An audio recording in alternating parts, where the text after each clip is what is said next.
Okay. Hello, everyone, and welcome to phyloseminar.org, a project supported by the Society of Systematic Biologists. As you are no doubt aware, a little more than a year ago, there was a series of events that led to the current epidemic of Ebola hemorrhagic fever. Since that time, there have been over 26,000 cases and over 10,000 mortalities. The epidemic still rages in Sierra Leone and Guinea. As part of this, the molecular evolution of the Ebola virus has been a subject of considerable interest by researchers and the general public. Today we have the second talk in a series of two talks by a pair of collaborators, Danny Park and Gytis Dudas, who were key parts of a larger team really driving our understanding of the transmission routes and the evolutionary trajectory of Ebola. Today we're going to hear from Gytis, who will follow up on Danny's overview by giving the analysis details and results from the evolutionary analysis of the Ebola sequences from Sierra Leone. Gytis got his undergrad degree in Edinburgh and is currently a PhD student with Andrew Rambo.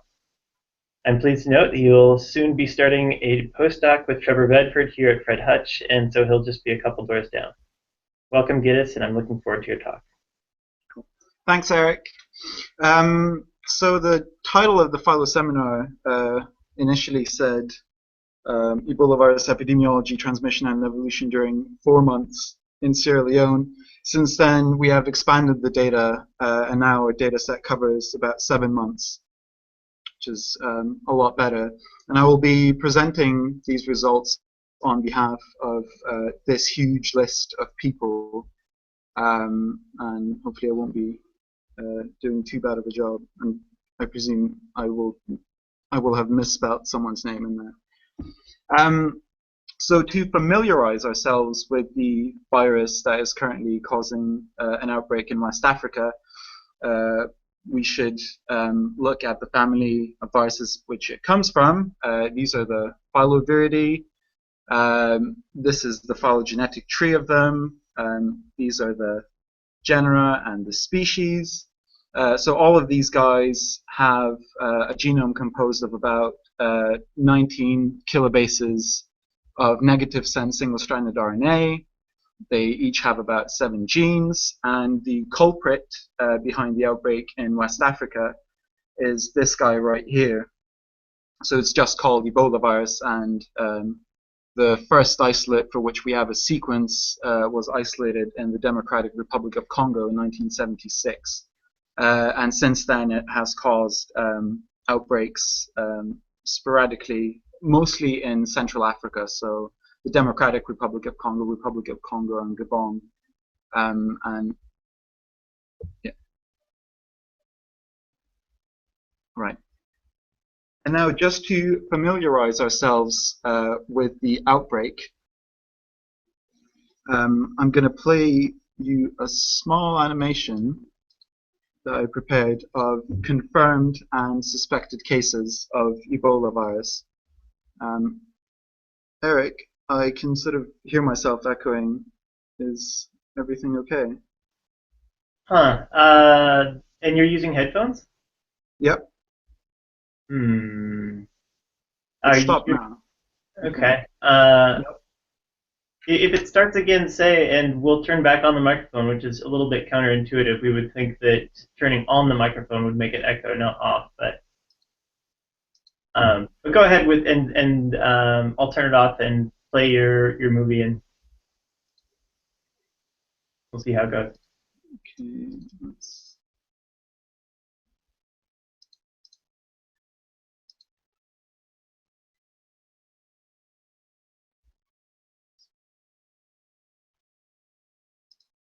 Okay, that's fine.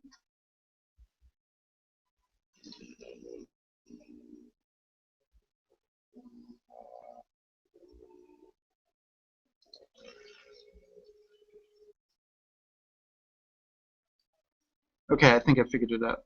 Sorry.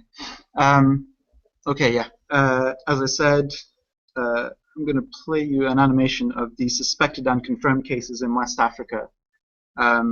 So, as we know, the outbreak began in December of 2013 in Gytis, which is a prefecture in Guinea.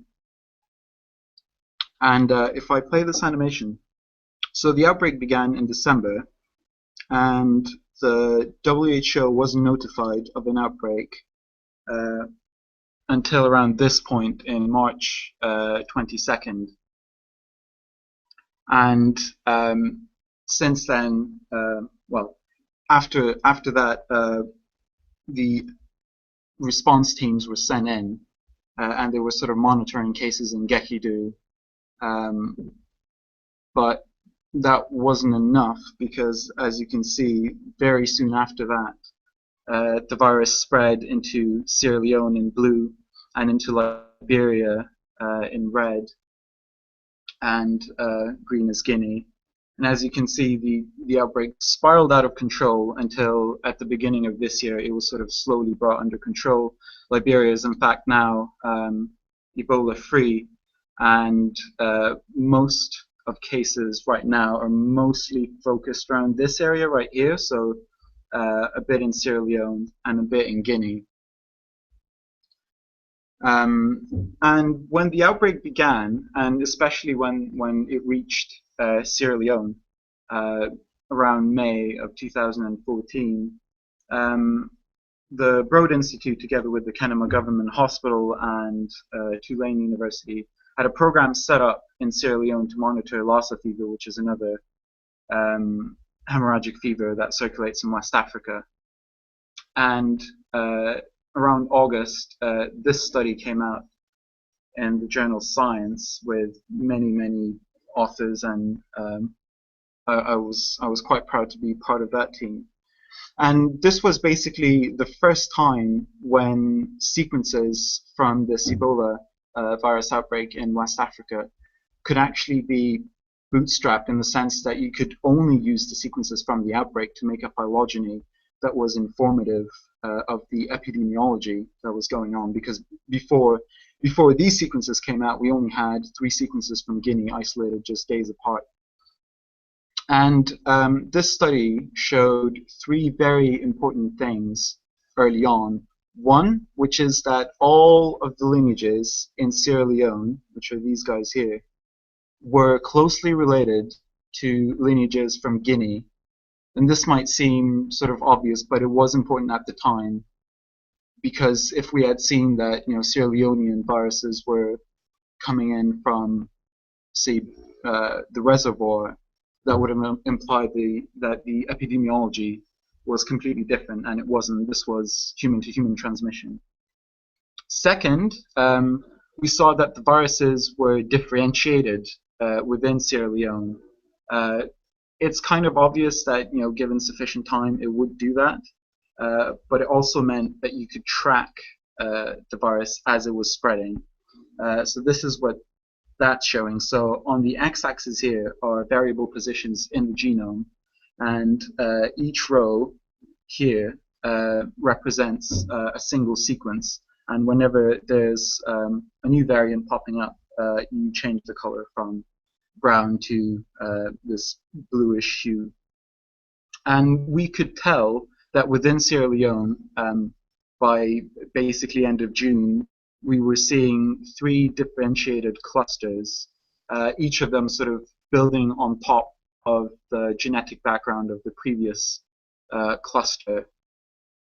And then finally, if we look at the sort of overall Ebola virus tree, so put in all the sequences from every human outbreak of Ebola virus starting from 1976 and then adding every outbreak in between, you build a tree and you estimate how many synonymous and non-synonymous mutations occur in that tree. You find that the ratio is very heavily skewed towards an excess of synonymous mutations over non-synonymous mutations. And this is quite important because that tells you that this virus is under a lot of purifying selection in the reservoir, because that's what the branches of that tree are tracking for most of the time. Within the West African outbreak, though, if you look at essentially just this tree, you see that there's a lot more non-synonymous mutations than you would expect usually. And if you compare this ratio of basically within the outbreak non-synonymous to synonymous ratio. It's quite similar to the ratio you observe within individual patients because the samples were deep sequenced, so some sites were variable. And we basically suggested that this is evidence of incomplete purifying selection within this outbreak, and that eventually this ratio should sort of start shifting upwards. Almost as a side note, we included the estimates of the evolutionary rate for the entire Ebola virus phylogeny. So this is from 1976 to essentially 2014, compared to the estimate of the evolutionary rate within the outbreak. And as you can see, the confidence intervals are very wide, but also that most of the probability density for the rate estimate is around 2 times 10 to the minus 3 substitutions per site per year, which is basically twice the rate of basically twice the long-term rate. And again, we attributed this as part of the whole incomplete purifying selection narrative. And we did predict in the paper that if you sampled the viruses for a longer period of time, this rate will go down. And when the media picked up this study,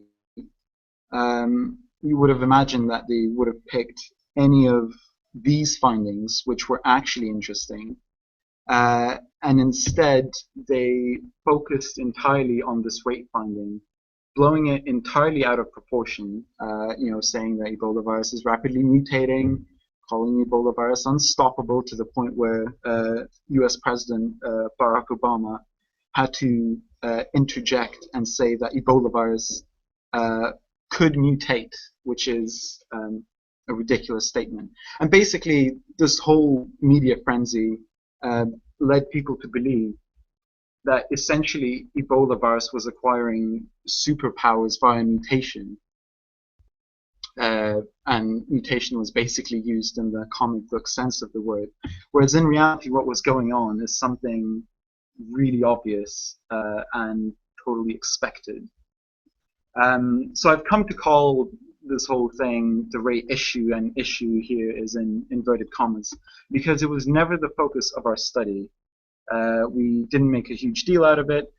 It's important, but it's important for technical reasons. The evolutionary rate doesn't tell you anything about the ability of the virus to adapt. And again, adapt is used in the sort of public way.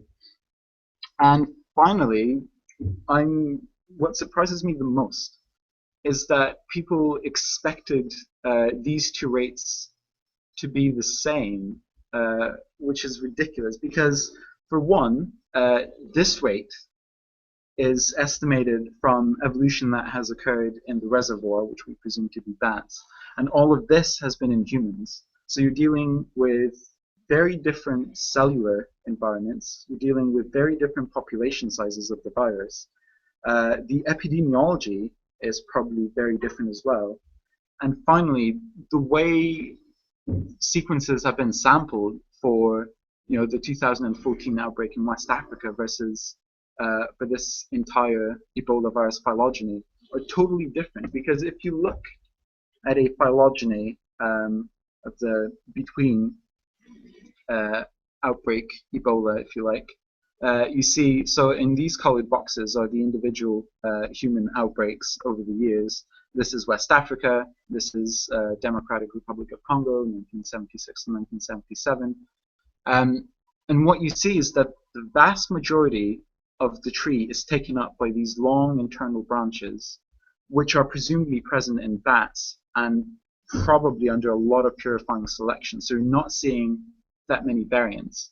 Another thing that you can't see here very clearly, because this is a time tree rather than a substitution tree, is that most of these sequences within each of the outbreaks are identical, because most outbreaks tended to be put under control very quickly, so the virus never had a chance to build up any diversity. So thinking that a rate estimated from within this tree is going to be the same as the rate you estimate for this entire phylogeny is just silly. But then again, we thought that if we had more time and more samples from the West African outbreak, and in our case we have 7 months worth of sampling, what does selection look like in Ebola virus? And as a sort of side note, what is the evolutionary rate now that we have really good samples? So for data, we used 318 complete Ebola virus genomes. So we started with these 3 genomes from the initial study. We added the 78 genomes from the Gire et al. Study. So this is the science paper that came out in August last year. And then we added 232 genomes from Sierra Leone sampled over those 7 months. And then we also added 5 genomes from healthcare workers which got infected in West Africa and were expatriated to Western countries for treatment. And if we simply look at the temporal sampling of the data, so Gire et al. Is up here. This is the science study from August. Not a very long sampling period. And this is the current data set that we're working with now. This is 318 sequences, and you can see that the temporal span is much, much better. So we will have much better estimates. And then if we sort of look through the sorts of expectations that we might have for what the data will tell us. So first of all, can we see human adaptation in the sense that can we see mutations that allow the virus to replicate in humans? And I would say that these sorts of mutations are probably likely to occur in Ebola virus because we know of a few examples. So for example, this study has been done on parvoviruses, and this study has been done on avian influenza A viruses, where very specific amino acid substitutions at specific sites basically entirely explain the host range of these viruses. But the problem with Ebola viruses is that we only have complete genomes from humans, essentially. So it's probably too late to look for these sorts of adaptations, because chances are these sorts of mutations are generated within the very first patient, and then they just spread from there. And it's not really that important to know what these mutations, if they exist, what they are, but it is interesting for bookkeeping purposes mostly. Another thing we might want to consider is, do we see Ebola virus evolving within each patient? And if you look at the WHO's website, the sort of often quoted figure for the incubation period is anywhere between 2 days and 3 weeks for Ebola virus. And towards the upper end of this tail, 3 weeks is more than enough time for the host to mount a response and for the virus to respond to the immune response. And usually when you get cases like this, you sort of naively expect that whatever the immune system can grab hold of, whatever is exposed to the outside, that's what the immune system will attack, and that's the bit that the virus will then be selected to change. And then finally, we might want to consider human adaptation in bold. So this is the sort of Walking Dead type scenario that the media likes to portray. Is this possible? And chances are it isn't, because usually when you get an RNA virus replicating pretty much in any organism, you usually just see a lot of purifying selection occurring across most of the genome, with the exception of the aforementioned bits that are exposed to the immune system. And in the case of Ebola virus, it might actually be relaxed because, again, we're dealing with a slightly different epidemiology and different population sizes in humans. For methods, we work well, at least I work in Professor Andrew Rombo's lab, where we use BEAST extensively, and BEAST is a phylogenetics, a Bayesian MCMC phylogenetics package, which is incredibly flexible and really powerful. And when we have temporal data, such as Ebola virus data, we can actually place the entire phylogeny of Ebola virus from within the West African outbreak, for example, onto an actual timescale where branch lengths are in units of years rather than expected substitutions per site. And we do this by essentially calibrating on the dates of isolation of each of the sequences. And for a lot of what I'll present in the next few minutes is results that we got from what is called robust or Renaissance counting. So this is a method that can estimate DNDS values per site, but we mostly used it because it implements a version of Rasmussen-Nielsen's stochastic mapping algorithm. And this algorithm allows us to map mutations onto phylogenies, which is very useful in this case, as you will see. So to get the boring stuff out of the way first, what is the actual evolutionary rate that we estimate from the current data? So in this figure, on the x-axis, we have the substitution rate in units of substitutions times 10 to the minus 3 per site per year.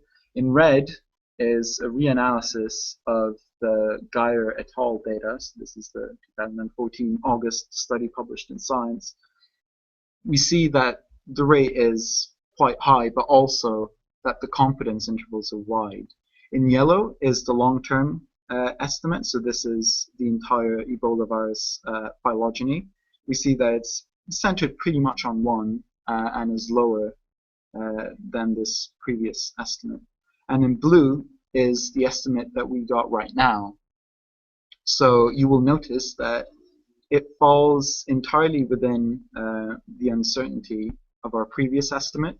It's slightly lower now, but it is still higher than the long-term rate, which is exactly what we predicted earlier. And as I said, there's no reason to even expect these two distributions to overlap completely. Okay, so moving on to the interesting stuff. Do we see evidence of constraint in the Ebola virus genome?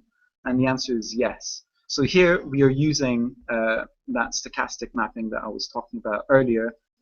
We are counting the substitutions that we observe on all the branches in the tree and splitting them into a non-synonymous category and a synonymous category. So non-synonymous are the mutations that change the nucleotide but do not change the amino acid, and synonymous is are mutations that change the nucleotide but still essentially encode the same amino acid. So these are visible to selection, these we presume are not. And as we can see, synonymous mutations, if we count them up, divide that number by the tree length, which is the sum of all branch lengths, which are in units of years, we see that synonymous mutations accumulate at a faster rate than non-synonymous mutations, which is exactly what you would expect. But then we move on to what I call phylogenetics-based inference of selection, and this is a really old-school method that you can use, and it's based entirely on splitting the tree into internal and external branches.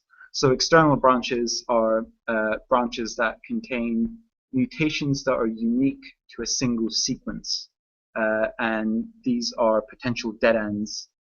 Whereas internal branches, on the other hand, are those branches that lead to 2 or more tips in the phylogeny and are necessarily successful lineages. So this basically gives you a distinction between what's been successful and what could still be transient. And for example, in influenza A research, there's a surface glycoprotein called hemagglutinin, and it's been shown ages ago that actually it is under a lot of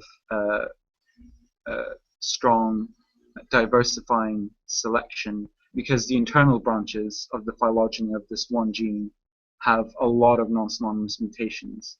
And this is actually the exception, because what usually happens is something that was first noticed, I believe, by Paul Sharp in 2001 using HIV, where if you look at an HIV phylogeny, you observe a lot of non-synonymous mutations near the tips.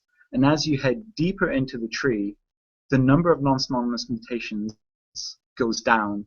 And Oliver Pybus, in a 2007 study, showed that this is generally the case for RNA viruses. So this is the evidence for a deleterious mutation load, where a lot of deleterious variants circulate at any given point. But if you give them some time, these deleterious variants will disappear from the population, and the internal branches will be essentially enriched for synonymous mutations. And if we apply this to our Ebola virus data, this is what we see. So in pink and in red are the non-synonymous rates. Red is on external branches, so these are transient branches. And in pink are the internal branches, so these are the successful branches.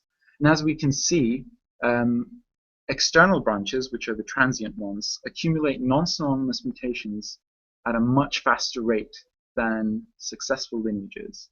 Or if you sort of put it the other way, the successful lineages on average have fewer non-synonymous changes.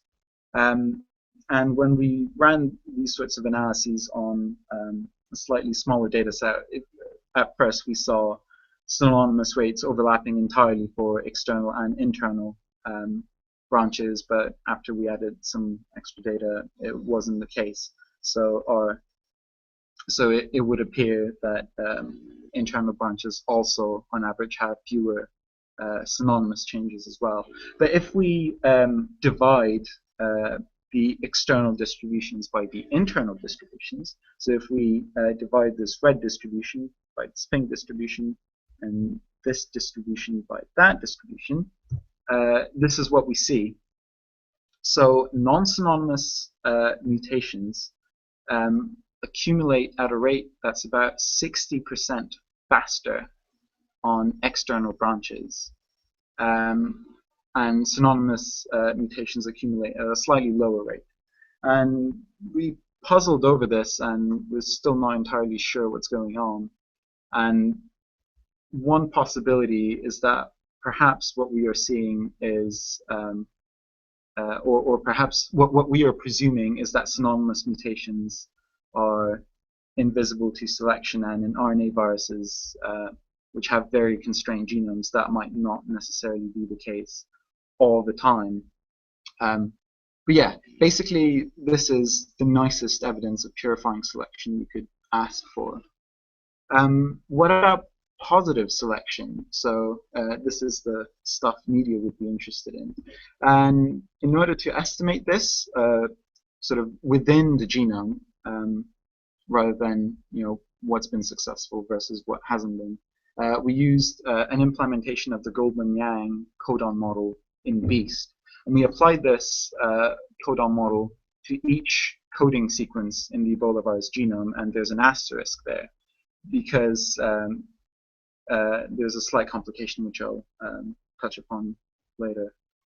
And the nice thing about this is that rather than dealing with empirical rates, if you like, which is what the Rasmussen-Nielsen stochastic mapping was giving us earlier, this codon model actually gives us explicit estimates of DNDS with all the associated uncertainty. And as a baseline, we chose those long internal branches of the between outbreak tree. So this is the entire phylogeny of Ebola viruses from 1976 to now. This is what we see. So to quickly walk you through this. So here we have 8 coding sequences. So these guys are genes, these guys are genes, these guys are coding sequences. On the y-axis, we have log DNDS or log omega, and I've drawn a line at DNDS of 1 which is the line that would indicate completely neutral evolution, where basically synonymous and non-synonymous mutations occur at the same rate. And these are the violin plots for each coding sequence. So on the left, we have the DNDS estimate for this particular coding sequence within the 2014 West African outbreak. And on the right is the estimate of DNDS for the entire Ebola virus phylogeny. So the first thing I would like to note is that if you compare the left-hand and the right-hand distributions, the left-hand distributions are always shifted upwards, so more towards higher DNDS values, which is consistent with relaxed purifying selection. And also you can see that most coding sequences between outbreaks, so the right-hand sides, are well below this DNDS of 1 line. So usually each coding sequence is under a lot of purifying selection. And then this is more of an interest of mine, but if you look at the genes that essentially signify negative sense single-stranded RNA viruses, which is NP, nuclear protein, this protein coats the genomic RNA, and the L gene, which codes for the polymerase, you will see that despite the shift upwards, these two genes are still well under purifying selection. Their role is so essential that they can't tolerate that many non-synonymous mutations, it seems. And also, we are seeing some Ebola virus genes encoding sequences that are shifted so far upwards that it almost looks like they are starting to evolve neutrally. And this could be explained by many things. So, for example, if some of the genes, for example, lose function in humans but are functional in the reservoir, we might expect something like this to happen. And something that I've been avoiding this entire time is talking about this mucin bit, which is the only bit of the genome where most of the probability density for DNDS is well above this DNDS of 1 line. So there is some evidence, although as you can see the 95% highest posterior density interval estimates still cover this DNDS of 1 line. There is some evidence that this bit of the genome is actually under diversifying selection. And to understand what this is, we have to deal with a bit of molecular biology. So if you look along the Ebola virus genome, when you enter the coding sequence for the glycoprotein GP, you will find that roughly in the middle of the sequence, you encounter a stop codon. And if you transcribe that bit and translate it, you get this protein right here. So this is soluble GP. The S's are showing cysteine bridges. These Y shapes are indicating M-linked glycosylation, I believe. And this protein is released from infected cells freely. It doesn't get incorporated into viruses. It's just shed massively, essentially into the bloodstream. Towards the end of the coding sequence for GP, soluble GP, there's a stretch of A's, which is a very slippery sequence for the polymerase. And about 15% of the time, the polymerase stutters a bit around here and introduces an extra A. And what that means is that you suddenly enter a new frame where you can produce the rest of this GP protein, and especially this bit right here, which is very heavily N-linked glycosylated, but also it has a lot of O-linked glycosylation as well. And at the end of this coding sequence, you have a sequence of hydrophobic amino acids which form transmembrane anchor. So about 15% of the transcripts from this region of the Ebola virus genome, you will get an actual functioning copy of glycoprotein GP that will get incorporated into the virions. And this bit right here, the very heavily glycosylated region, is called the mucin-like domain. And the reason why we analyzed it separately is that to date, no one has been able to determine the crystal structure of this region because it is thought to be extremely disorganized and heavily glycosylated, as I mentioned. And if you look at where it sits in the GP protein, it basically shields the surface protein from the immune system. And if you look at what sort of antibodies are able to attack it, you only get linear epitopes. So you only get stretches of amino acids being targeted by the immune system, because presumably the whole domain is so disorganized that there is not a single three-dimensional epitope that the antibodies can grab hold of, whereas GP does have sort of conformational epitopes. So with that in mind, if we look back at this estimate of DNDS, what this is probably representing is, first of all, a lot of lack of constraint coming through. So non-synonymous mutations, this domain probably isn't going to care that much about because there's no structure to be preserved. But also, we know that the immune system can target this domain, and it's actually the only way that you can target the virus, because the rest of GP, the soluble GP, is floating around, and when the immune system grabs hold of it, it does nothing. It's basically a decoy. So we strongly suspect that this sort of shift upwards, but still overlapping one, is presumably a combination of this lack of constraint and some patients being able to target this particular domain, and the Ebola virus subsequently evading the host's immune response. So we are talking about selection within individual hosts rather than a sort of selective pressure induced by the collective population. So to conclude, we saw that the rate estimates that we got from the current data, more than anything, are just precise, or more precise than we were. Apparently lower than our previous estimates, but still higher than the long-term rate estimate. As I mentioned, this is not an unexpected finding, and it's not a very important finding either. And we actually saw several selection regimes acting on Ebola viruses within the West African outbreak. So we saw purifying selection. We saw that viruses that are successful on average have fewer non-synonymous changes. We also saw that it was slightly relaxed, so we saw those distributions and how DNDS was shifted upwards compared to the entire Ebola virus phylogeny.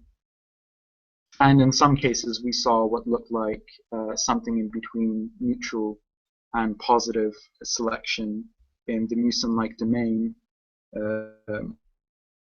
which is what we presume the immune system of patients can actually target.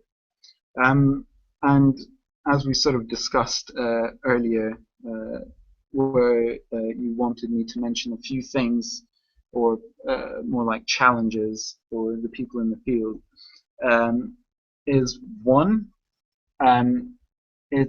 this is a concept that's been introduced by my supervisor, Professor Andrew Rombo, and he called it the usefulness half-life, which is when someone sequences an Ebola virus genome, the usefulness of that sequence is probably a few weeks at most, because after a few weeks, those sequences are no longer tracking what's actually going on in the field.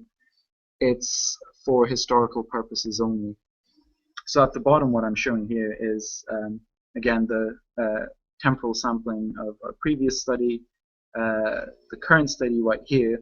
And these are all the sequences that we know of that exist out there that haven't been made publicly available for a long time, although some of them are seeing the light of day now. So it is absolutely crucial for people to share their sequences in order to make the sequencing count for something. Second, I think it's about time that we start reconsidering what we want from phylogenetics. So when phylogenetics was first developed, we were actually interested in what are the relationships between a sample of sequences. These days, a phylogeny is just a tool to control for the non-independence of samples. And I think applications like Rasmussen-Nielsen stochastic mapping are really important for getting at what's actually going on with a study organism. Finally, I think we are slowly approaching a point where sequencing is getting so good that it's actually starting to outpace the mutation rate of even RNA viruses. So what we found, for example, in this early data set from August 2014, is that many sequences were really closely related to each other, where essentially we were dealing with only a handful of nodes that are really well supported and the rest are just polytomies. And I think it is time to start thinking about incorporating other sources of information into phylogenetic inference if we are to do really well in outbreaks like this in the future. And finally, so what I've just presented, a lot of it will be published in Cell in a few days, I believe. But there's a lot of stuff that I didn't touch upon that was done by other people. So a lot of extra work was done by Shirley Wall at the Broad and also Trevor Bedford. And so, for example, something that we found quite interesting is that we saw some evidence that the transmission bottlenecks in Ebola virus are quite wide. And there was actually a study released earlier in 2015 that did this in a more explicit way. But basically, what this is showing is there are variable positions from deep sequencing within patients that are shared between different patients. And you could imagine that either represents that a lot of diversity from one patient is being transmitted to another patient, or the other extreme is that perhaps there are mutations that are occurring de novo within each patient. And if you map where this particular mutation is occurring, for example, on a tree, you find it's mostly dispersed throughout the tree. But if you look, branches that have, or isolates that have that variable site, or are fixed for a new variant, are actually on average more closely related than random sample of sequences. So that implies both some degree of de novo mutations occurring over and over again, and some degree of viral diversity from one patient being transmitted to another patient. And more interestingly is we are seeing something that looks like RNA editing within humans. So there was a study by Tong and colleagues published in Nature a few weeks ago, and there they found these very short stretches of T to C mutations, and that was really odd.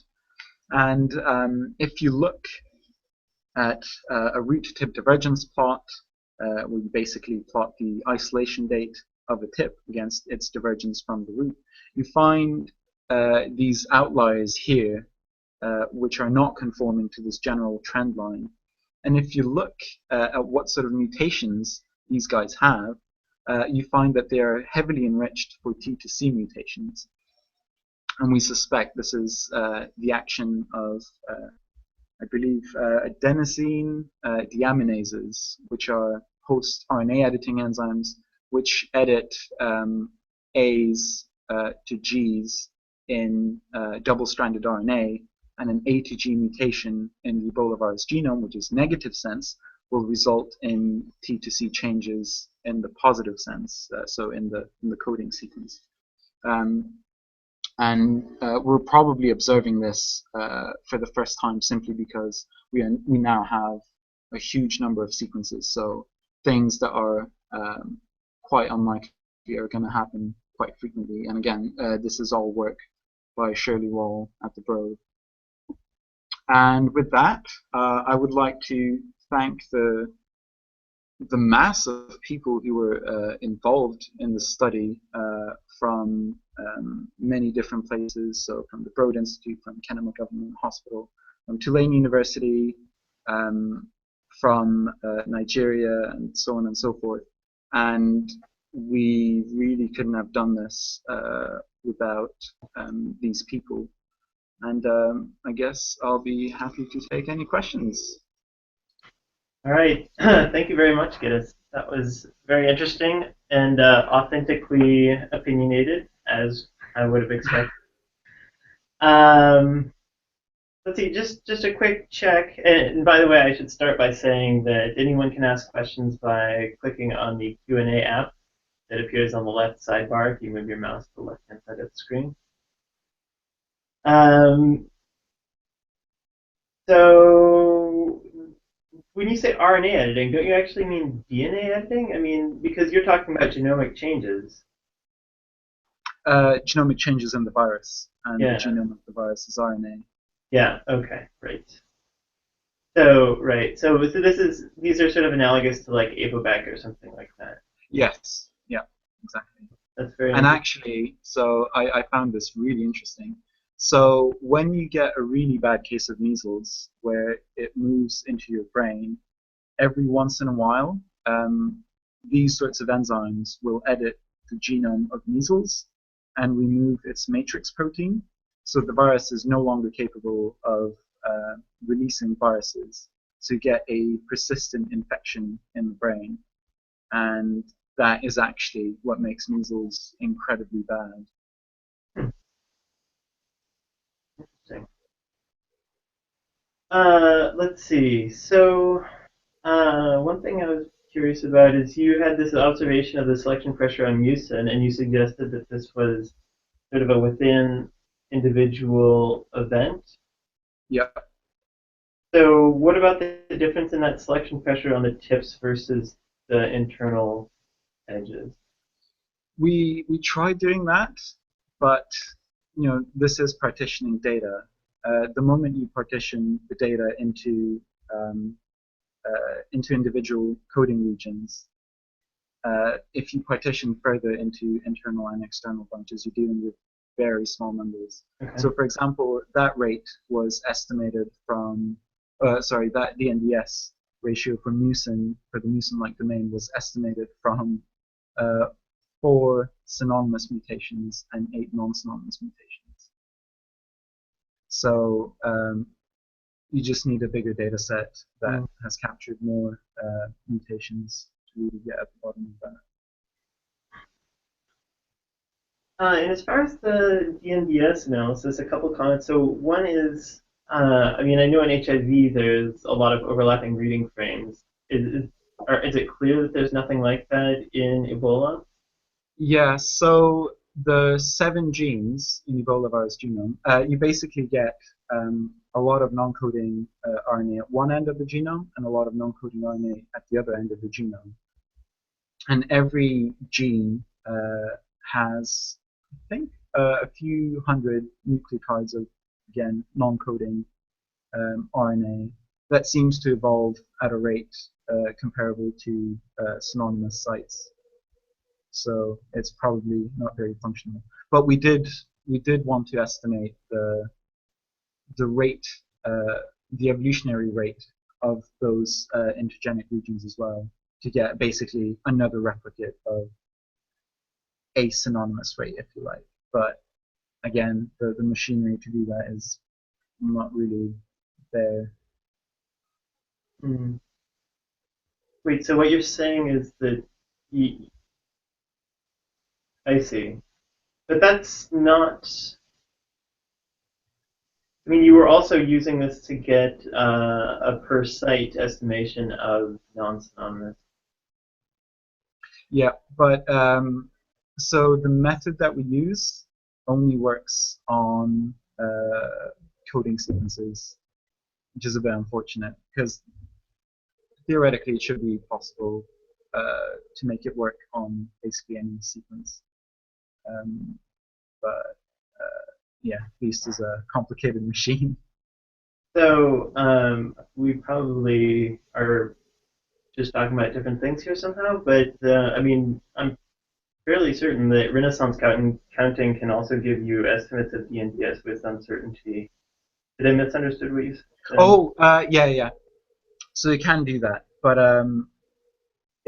the estimates that we got were incredibly wide because it uses a normalization step where it basically throws down mutations at random on the tree to get the sort of expectation of how many synonymous, how many non-synonymous changes you would have.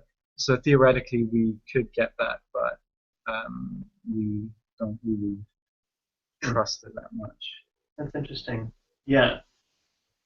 Yeah, I guess we'll have a chance to talk about that in person.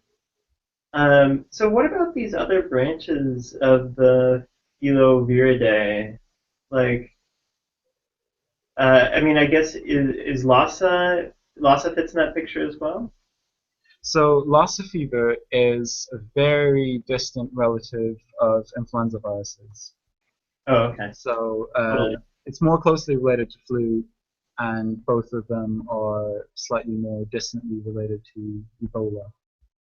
Then what about these other Filoviridae? I mean, is that something that we So most of them cause viral hemorrhagic fevers in humans, except for Reston Ebola virus. So this is a virus that was isolated from monkeys suffering really bad hemorrhagic fever, and humans working with those monkeys did have detectable antibody against the virus, but showed no symptoms. can? So there's something weird going on there. And also, there's a distant relative of Ebola virus, uh, by which, when I say Ebola virus, I mean Ebola space virus, which is called Yobu virus, and it is found in bats in Spain. And we have no idea whether that causes any symptoms in humans either. The rest are pretty bad. Um, okay, well, hopefully we won't have another phyloseminar on those other viruses. Um, the So one thing that Danny said was that the Ebola outbreaks are seasonal, and you said that things were pretty much in control except for in Guinea and a little bit of Sierra Leone. I mean, does So that mean I'm next Ebola season we're not going to see another big outbreak? so I'm not really the expert on this, but what I've heard from Danny and our other collaborators is that you basically deal with either a dry or a wet season in West Africa. The outbreak began or got really worse during the wet season, and just now we are entering wet season as well. And I'm not sure whether it's definitive, but the outbreak could easily spiral out of control again if that is the case, if the wet season promotes transmission, or even if it makes the virus more stable in the environment. And that's a huge concern because we are really close right now. We're dealing with maybe tens of new cases every week. All right. Fingers crossed. Well, it looks like that's it for the questions.